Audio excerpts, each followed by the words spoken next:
Many of you have been here before. Most of your faces are unfamiliar. But we work to preserve all things Creole between the Pearl River, the Pensacola, and the south of the 31st parallel, which is, you can tell us more about that a little bit. But anyway, we are co-hosting today John Sledge, who is the author of The Mobile River, to talk to us about life on the Mobile River, its history, and those things that are dear to us. And we want to thank Lizzie Ferris-Boone, the librarian of local history and genealogy, for being so gracious and making sure we get all the inside of the world such a wet day. So without further ado, Mr. John Sledge. Thank you.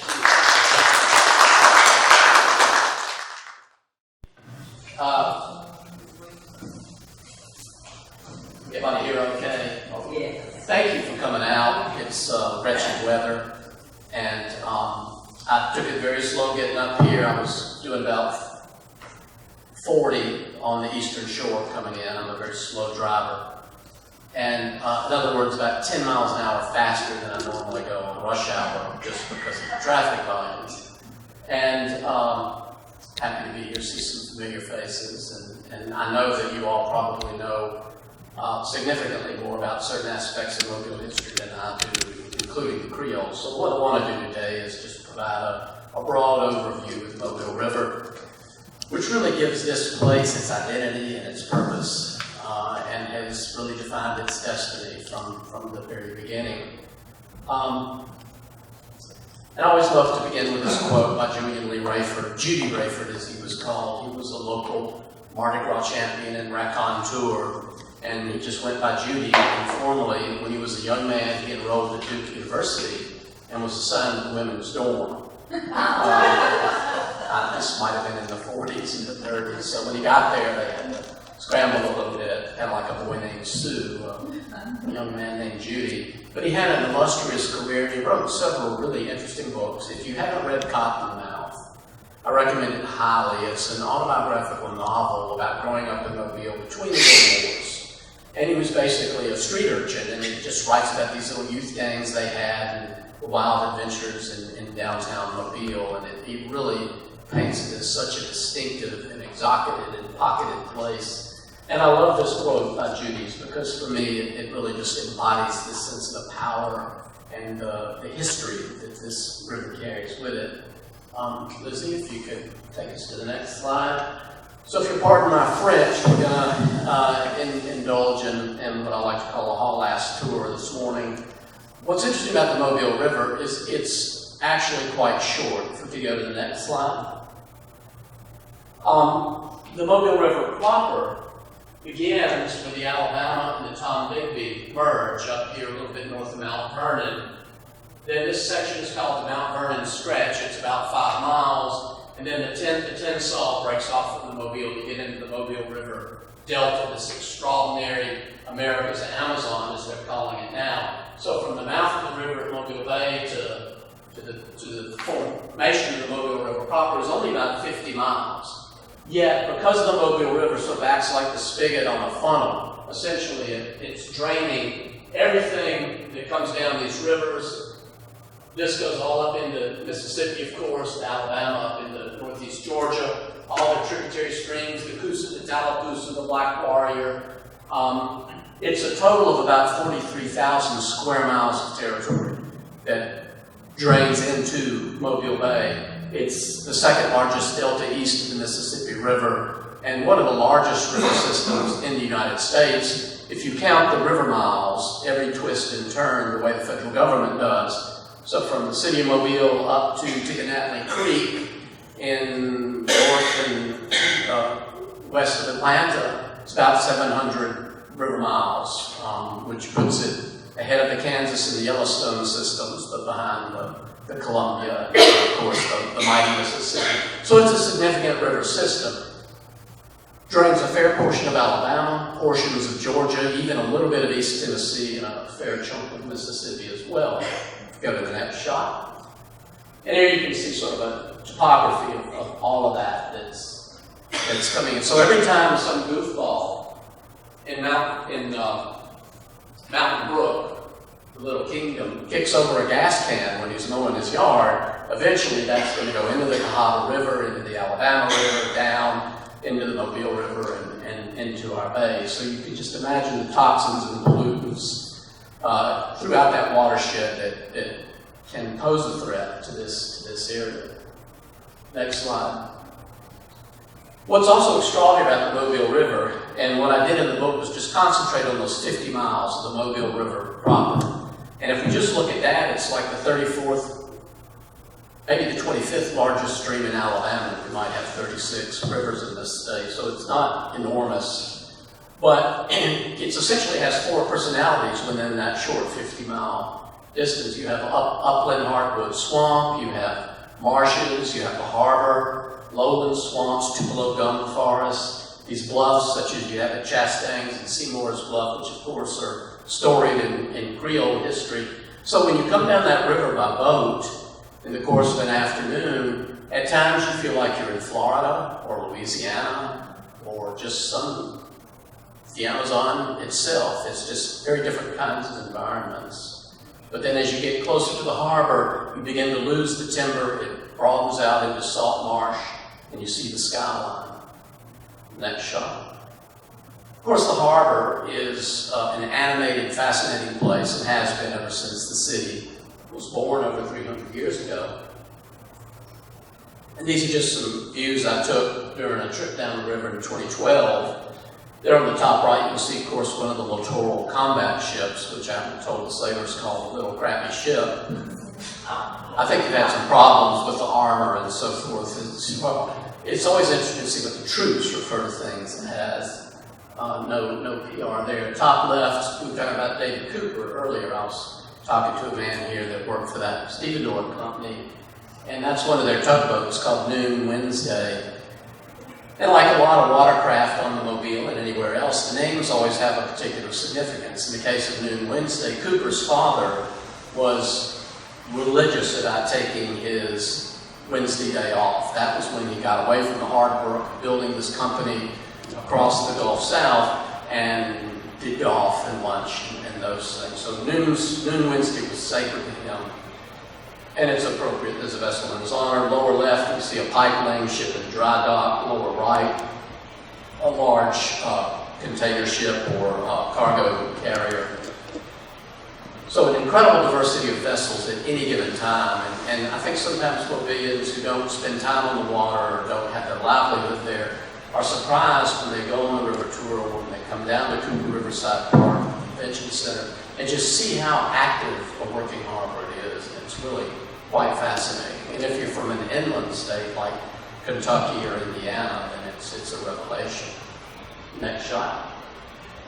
Of course, the history goes back not just hundreds, but thousands of years. Because, of course, the Native Americans were here before the Europeans.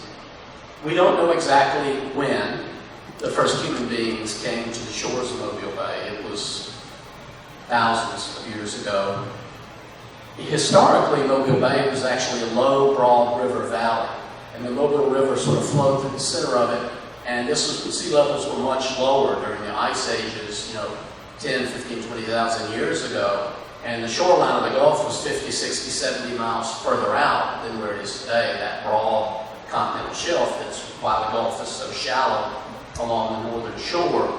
And Ben Raines did a story recently, I'm sure you all saw it, a few years ago now, about the tropical forest out in the Gulf, where the fishermen after Katrina noticed unusual red snapper activity, and they sent a diver down, and he found these massive cypress stumps. And you could see the meander of the old riverbed and what had been the Mobile River channel when that was all dry land. And as the sea levels came up, Mobile Bay gently flooded, and then, so 3,000 to 5,000 years ago, this area took on the appearance, the geography that we're familiar with today.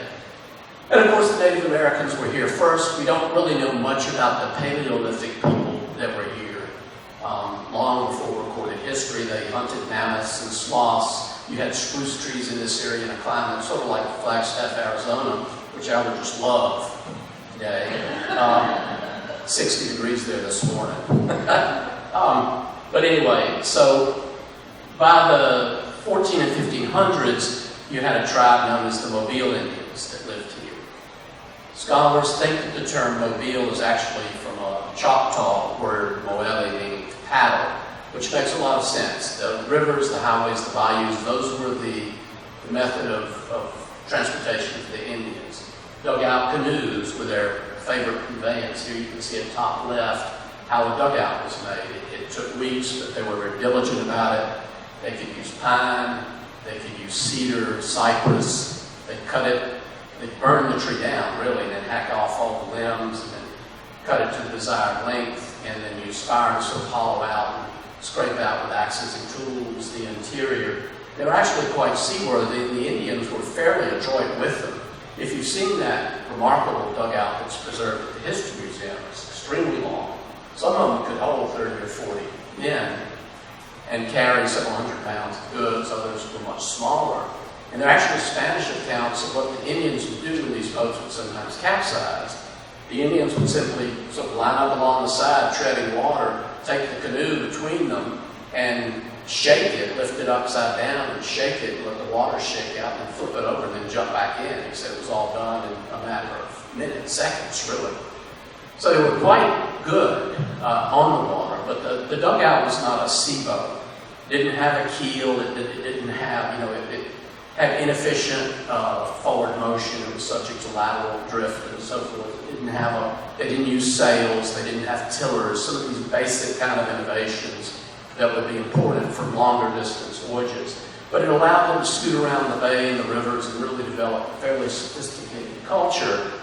And if any of you have taken that tour to Mountain Creek or Mound Island in Delta, where the mountain complex is, that's a remarkable remnant of their culture, and quite sophisticated. A chiefdom that actually dominated a much larger area. Then top right, we see some warriors during the early French period. And it's interesting, even by the 17th century, you began to get a more diverse human palette. As Europeans arrived here, they also brought black servants and slaves with them. And the child, the lower left, that has that kind of headgear on, that's a black child. So already there's beginning to be racial mixtures as these peoples come into contact. Then, of course, the Spanish ruined everything in the 16th century when they came looking for El Dorado. Soto's mission is the most famous. He never actually got to Mobile Bay. But Luna did in the 1560s. Actually came back down the river when his expedition came to naught. And then you can see lower right. For the Spanish, the northern Gulf Coast was part of a larger sea empire. They wanted to dominate maritime trade in the Gulf Basin. They wanted to transfer the silver from Latin America and the gold from Mexico, those incredibly rich mines, through the Gulf on these giant treasure fleets all the way back across the Atlantic, using the Gulf Stream like a slingshot. And Havana was a key city, Veracruz was a key city. Mobile didn't yet exist. But the flotas, as they call the treasure fleets, would use the loop current in the Gulf to actually kind of ghost along the northern shore in these long crescent moon-shaped convoys as they followed that current. So conceivably, if you were standing on Dauphin Island, say around 1600, you might have actually seen galleon sails to the south as the flota worked its way back to the homeland. Next slide.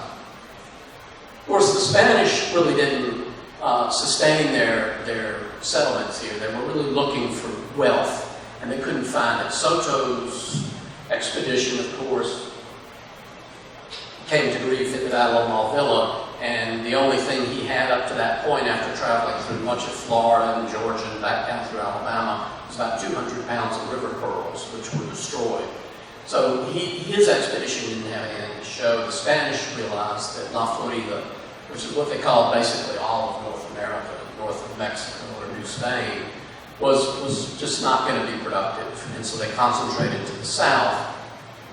Then the French came in the 18th century and established Mobile officially in 1702. Of course, our founders were d'Iberville and Bienville, the brothers Lemoyne. And the French purpose was they weren't so interested in dominating the Gulf Basin as they were dominating the Mississippi River Valley and the lucrative fur trade.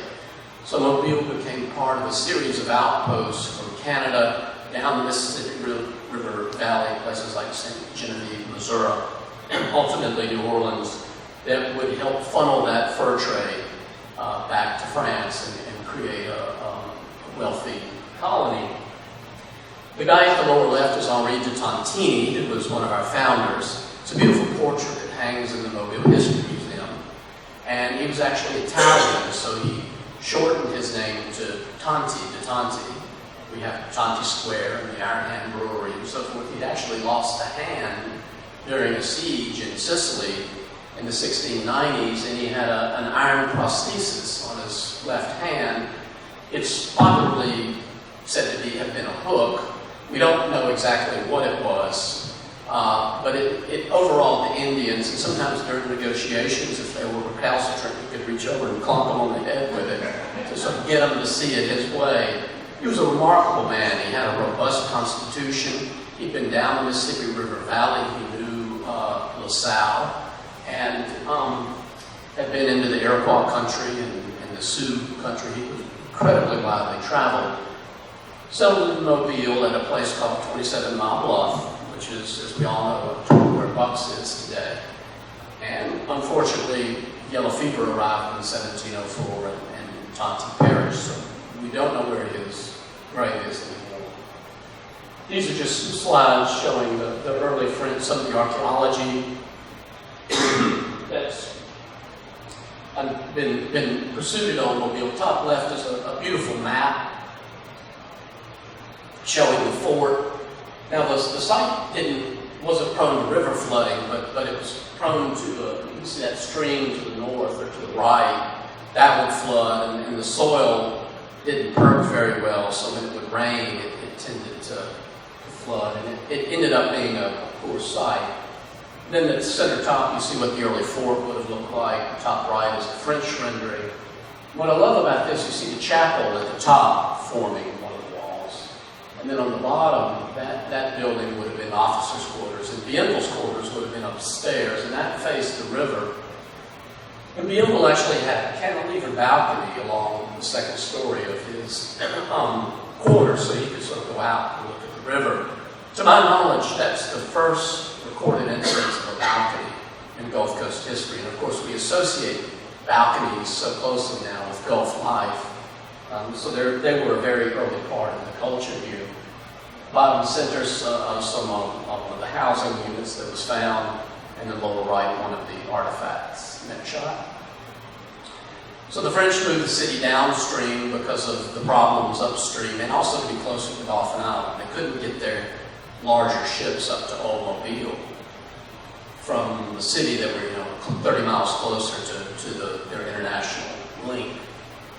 And of course, Mobile goes through a whole period of international musical chairs during the 18th century. The French give up the northern Gulf Coast in 1763 as part of the French and Indian War. You saw the movie Last of the Mohicans. That was all part of that titanic continental struggle for empire between France and England. And France ended up being the big loser. They got booted off the Gulf Coast. And England took over Mobile and would have Mobile from 1763 to 1780. And then during the American Revolution, Galvez came over from New Orleans because the Spanish had New Orleans. And to support George Washington up east, actually kicked the British out of Pensacola and Mobile. And so once again, the Gulf of Mexico was a sacrosanct Spanish sea after an interlude of British and French settlement. The British really excelled at cartography, and their maps are just gorgeous. Here you can see on the left a map of the bay and the Isle of Mobile above it, which we would call the Delta today. And then at the right is a gorgeous 18th century map, 1765. I'm sorry, I don't know if I'm stepping on something or making it pop like that. I'm not sure what I'm doing, but sorry about that. The map on the right goes by a guy named David Tate, 1765, and the full map shows all the way from like Mount Vernon down to Mobile Bay with some of the property on either side. But I just focused here for you on what I call that Mount Vernon stretch. You can see where the Alabama, Tom Digby come together, and you have that straight run, and then the Tensar and Mobile at what we call the Delta begins. The thing to note about this map are these long longitudinal properties, which are typical of the French colonial period. You see on the St. Lawrence River as well. And the purpose there was so that everybody would have vital riverfront on the property.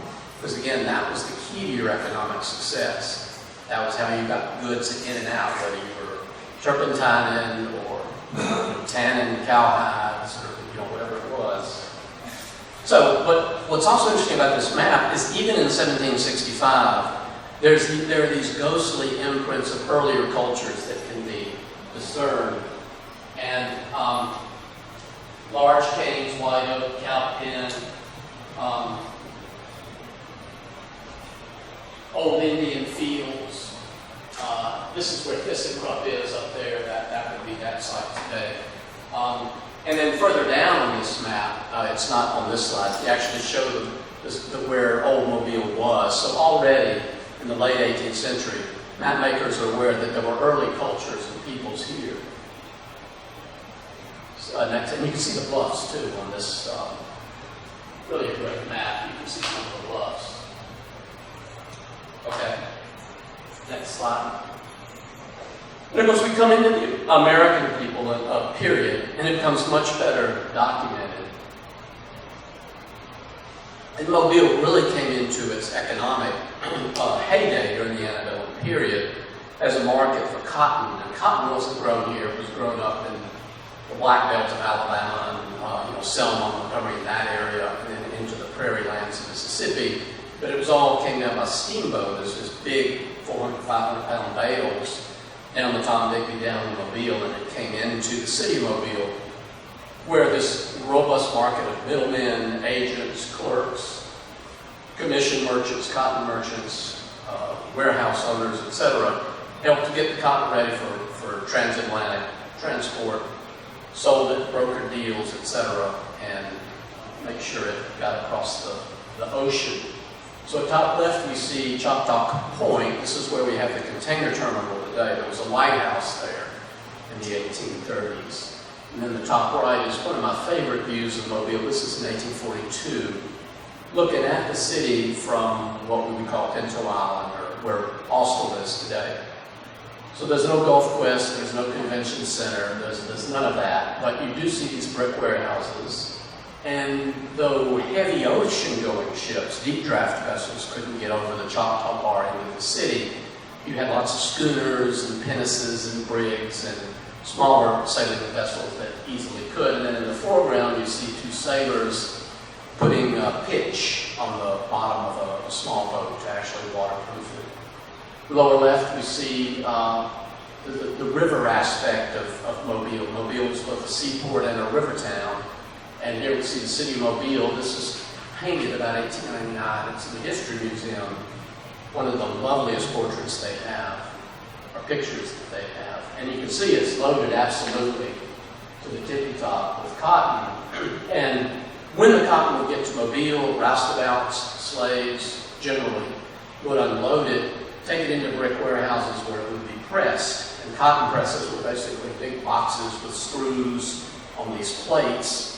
Later in the antebellum period, it was steam power. In the early days, you had mules turning the screw or workmen. And then they would put the bale in there, just sort of drop it in, and then press it down to about a third of its original size for transport. Then they'd put it on a lighter and take it down to lower Mobile Bay, where you had deeper draft vessels, anchored big sailing barks, and so forth. And so men there would winch it up on deck and lower it down into the hold. And screwmen, as they call them, would actually screw the cotton. They had these big jack screws, and they would pack the cotton into the hole as tightly as they could.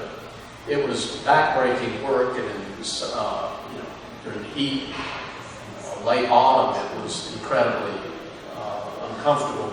But as one screwman said, you could not have fit a copy of the Boston Herald between two of those bales by the time we got it all packed in.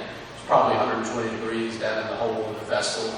Men were stripped to the waist and reeking and had bandanas, and so it was tough work, but vital part of that chain.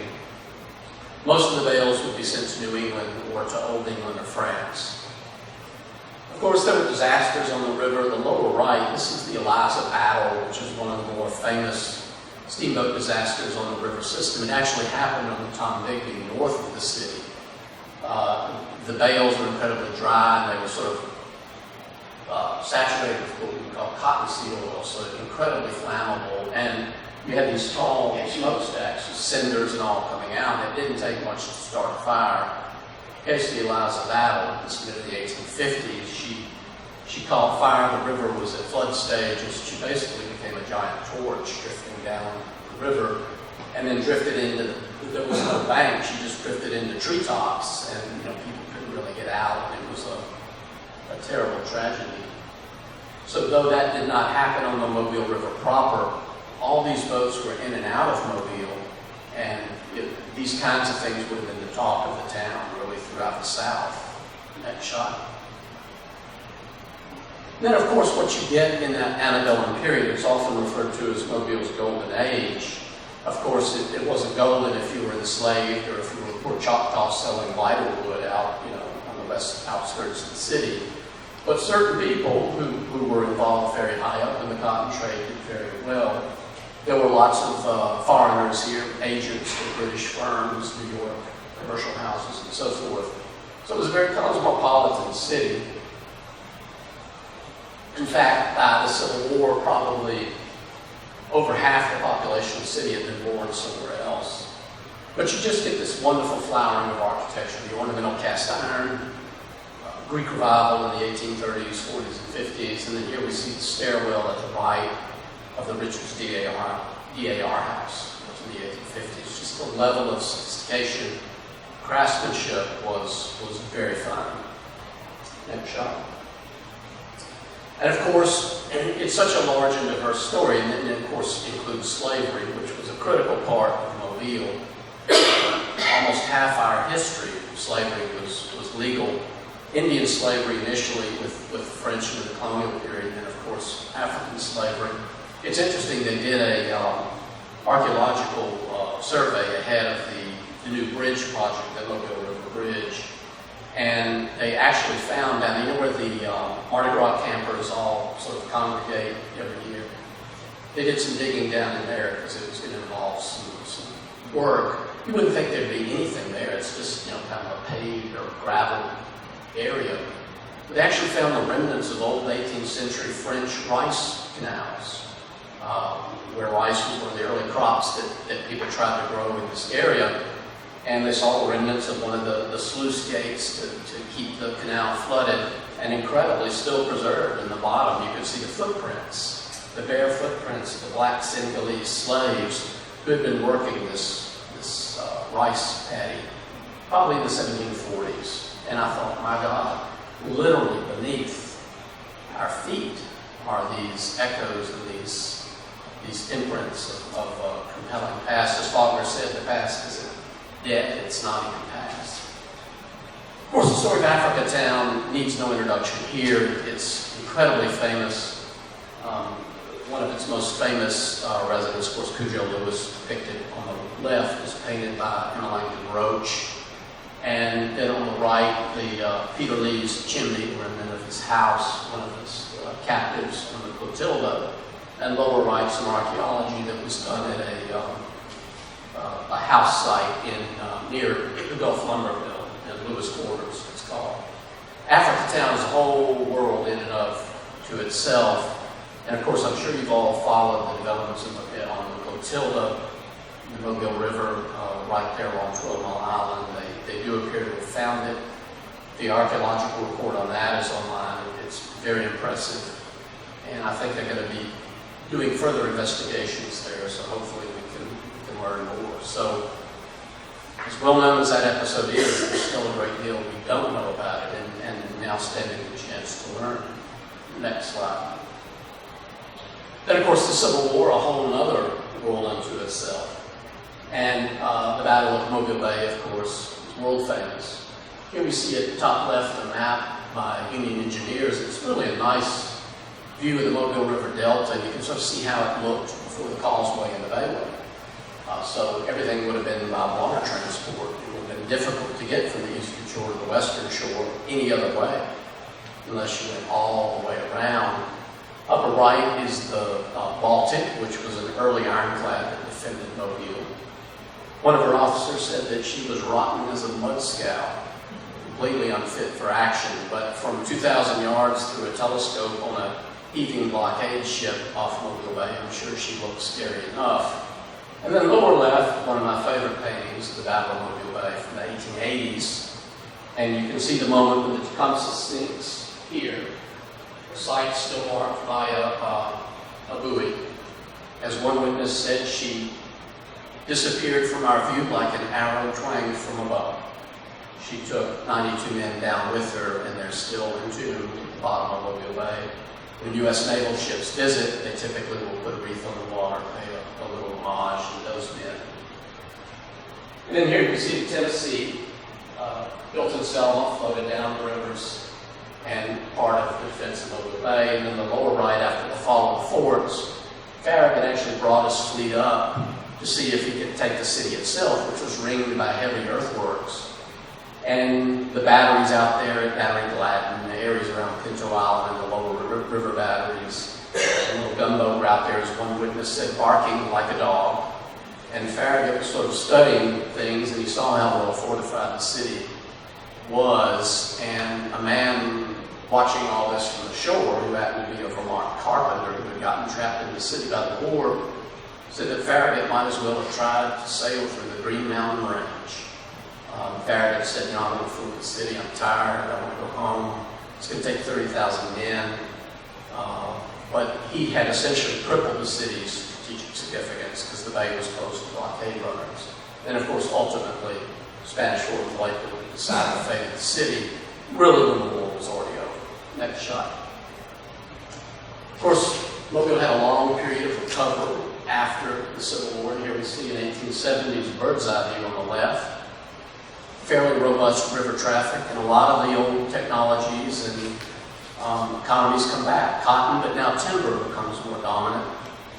And then on the right is a guy named Albert Stein. He was the director of the Mobile Waterworks, Stein Waterworks. Bit of a grumpus. His portrait hangs in the History Museum. He was German, had served with Napoleon, had decided ideas about how to improve the harbor, and he was staunchly against dredging. He believed that scouring was the way to deepen the harbor. Let the currents do it. Close off the Spanish River, close off Pinto Pass, let the Mobile River current deepen out the channel in front of the city, which it would do. But then as it got into the bay, it lost force, and just all that silt went down into the Choctaw Bar. And that the only way to get past that was to dredge it. Next shot. And really one of the themes that runs throughout our history and throughout the river is that of work and the diversity of work and human tasks on the river. And you can just see some variety of that. Top left, stevedoring, probably from the 1960s, still dealing with cotton. Top center, a nice stern wheeler. Antebellum steamboats, that is, steamboats before the Civil War were usually side wheelers. So if you see one that's a stern wheeler like this, that's probably much later. In fact, this picture was taken about 1907. These steamboats stayed active until about 1930. Top right, of course, banana imports, the United Fruit Company. That's a whole world into itself, the banana docks. Oysters, fish, the fisheries. I really mourned the loss of Southern Fish and Oyster when it closed. Ralph Atkins was one of our bona fide characters. I would go down there and he would talk to me for a while and give me a discount on shrimp. I missed that. And Ralph was squabbling with the highway department about selling his property. It was a beat-up tin shed, but for me that was old-time Mobile River culture. I mean, that was 1930 in there. They've been in business that long. As he said, again, pardon my French, purveyor of bull drum and bullshit since 1930. So I said, Ralph, what are you going to sell your building for? And he said, well, I'll sell it to him for $10 million, but $5 million if they name the bridge after him. And I thought, well, we might see the Ralph Atkinson Memorial Bridge here. Unfortunately, I think he ended up getting a considerable fraction of that. But it was a heroic fight. Lower right, lumber schooners were ubiquitous on the Mobile and in the Bay in the Northern Gulf well into the 1920s. You might be familiar with that wreck down at Fort Morgan, the Rachel. So beached up there, that was a lumber schooner that was thrown ashore in a storm. Next shot. Of course, shipbuilding, shipyards, going way back. Top left, that's from 1919. Top right, Chickasaw, a ship being built in the 1920s, being launched there. Lower left, AGSCO during World War II. Lower right, churning out Liberty ships, miners, destroyers, etc. And one of the interesting things to me in doing the river book was to rediscover how much of a maritime city Mobile still is. So many people have personal connections. Either they worked there themselves or had family members who did or had stories. So that's all still very strong. We'll go to the next slide. Natural disasters, hurricanes, of course, which were on the fringe of maybe a hurricane today. And the damage was always more severe down on the docks. I really found some amazing descriptions of hurricanes in Mobile and these wild adventures of daring do. My favorite was the newspaper editor during the storm of 1906. The storm had passed mostly, and Mobile had come through okay, considerable damage, but okay. So he wanted to get a wire out to the New York Times that Mobile still existed. So he made his way down to the river, and it was flooded all the way up to Royal Street, and he waded in the water up to his chest, and he found a tugboat captain that was still there. Hired the tugboat captain, got a couple of militia guys on board to act as deckhands, and then they went upriver. And he described the river as just being like a mill race. It was churning, there were deadheads and logs just tumbling and rolling and banging into the tug, and the captain was like going, "This is nuts, I can't believe I'm doing this.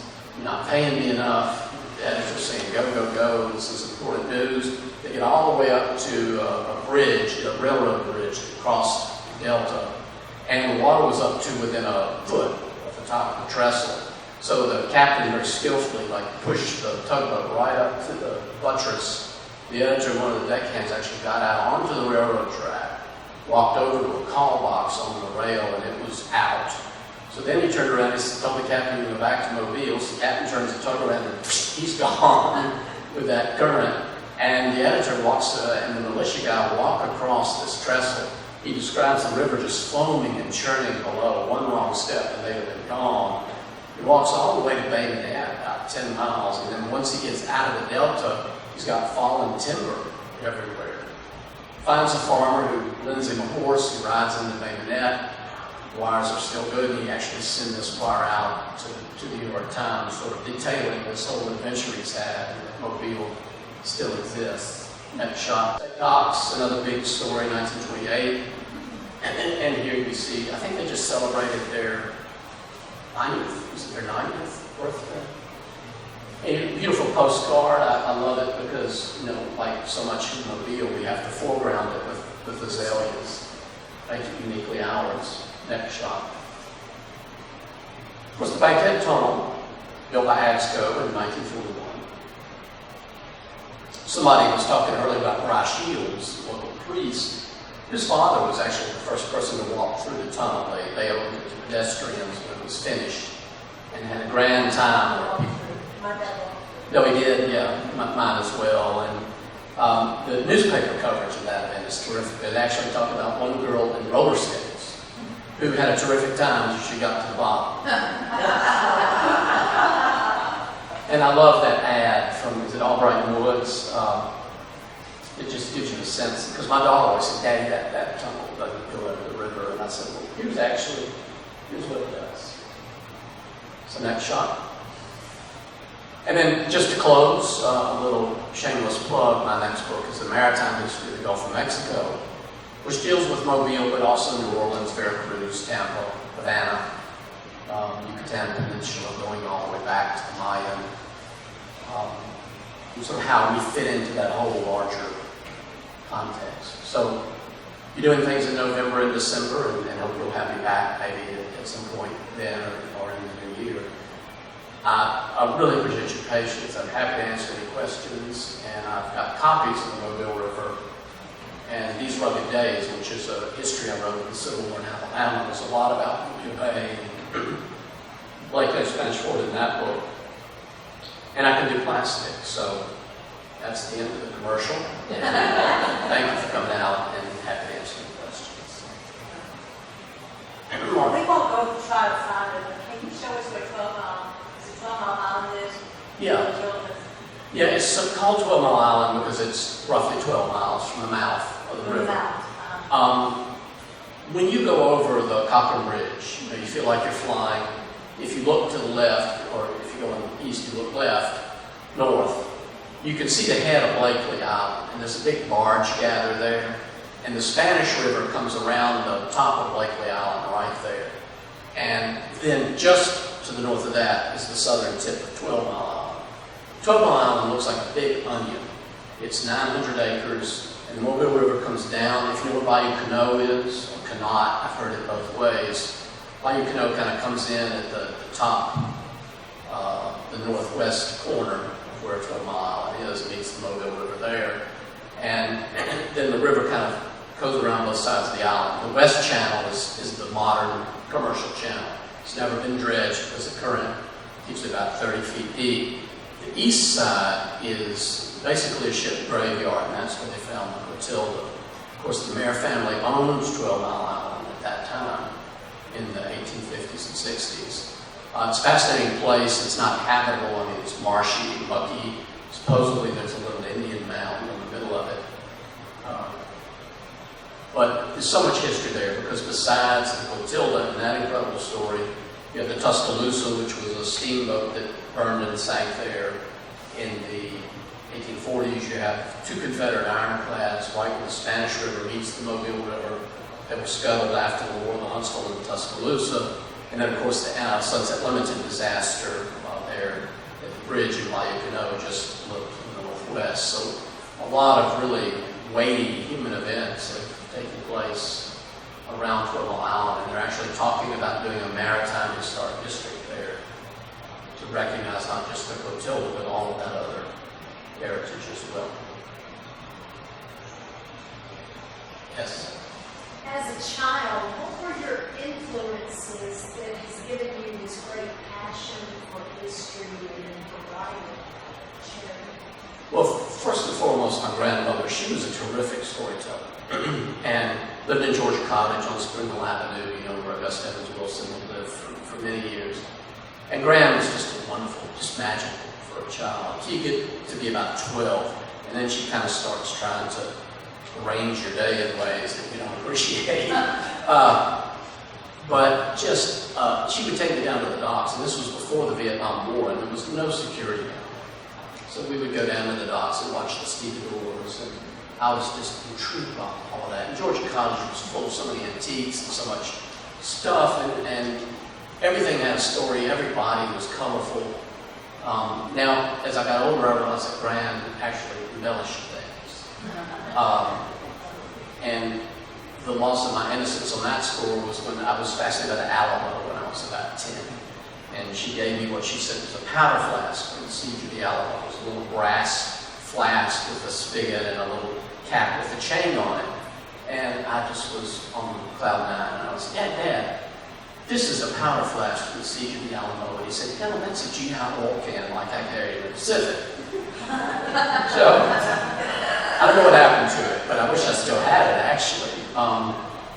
So she could do that, but it was that sense of bringing the past to life and bringing people to life. I mean, she had known people who'd been at the Battle of Puerto Rico, who'd been on schooners, and there was just that sense of immediacy. History was not something abstract with her. And, of course, my father was a terrific storyteller as well. I mean, so many colorful characters.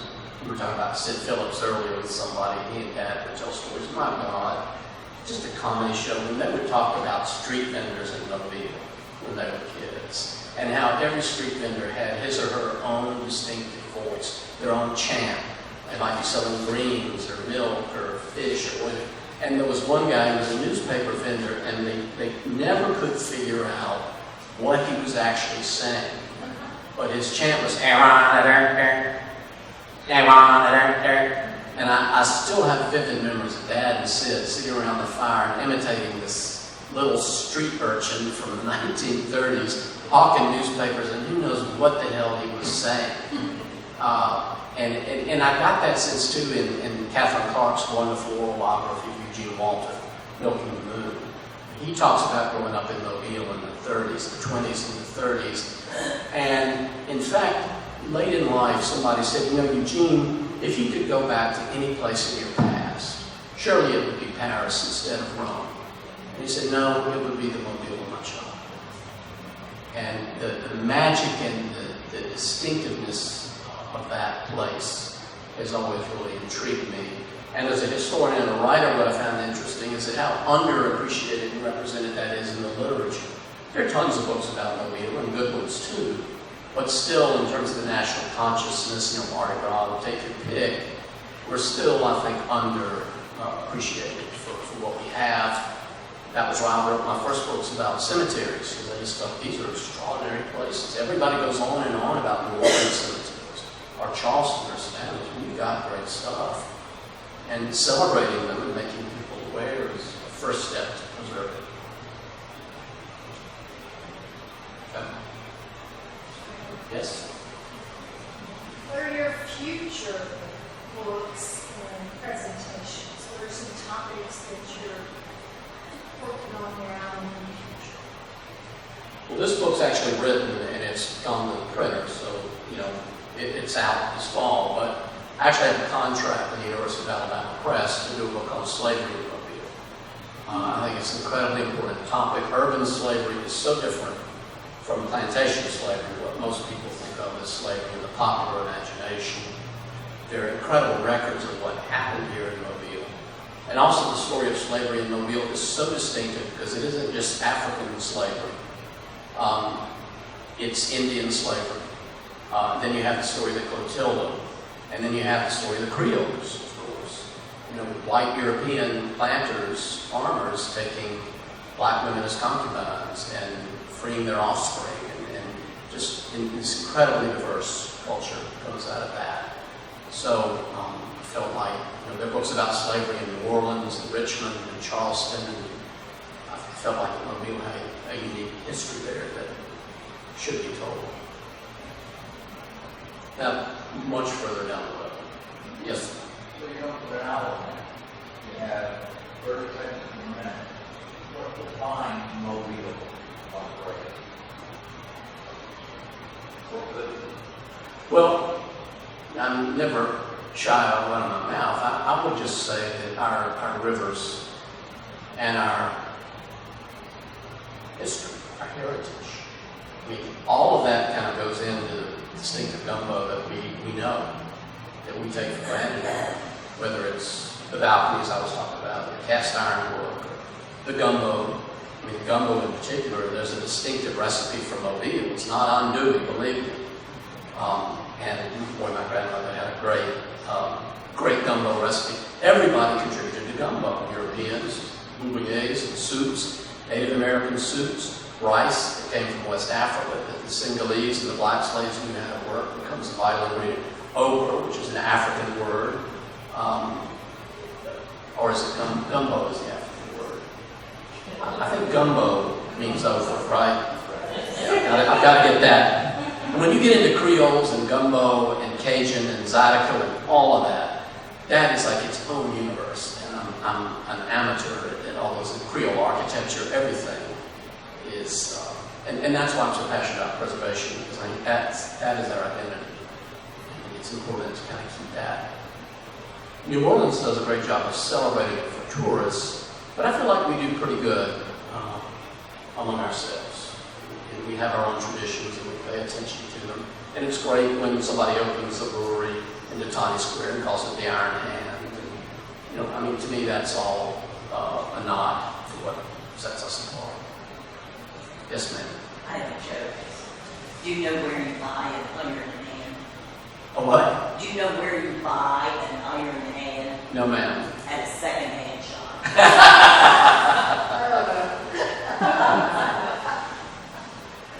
Thank you so much.